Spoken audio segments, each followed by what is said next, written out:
I'll invest on STEM.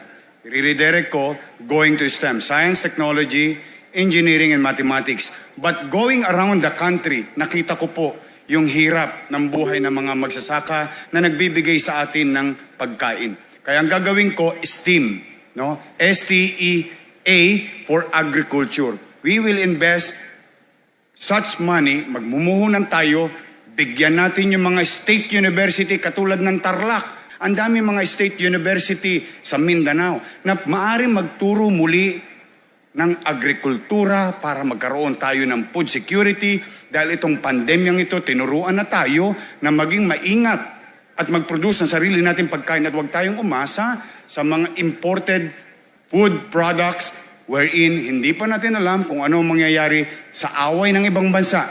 We have to be food sufficient. So, we ready our students in the future in terms of science and technology and agriculture.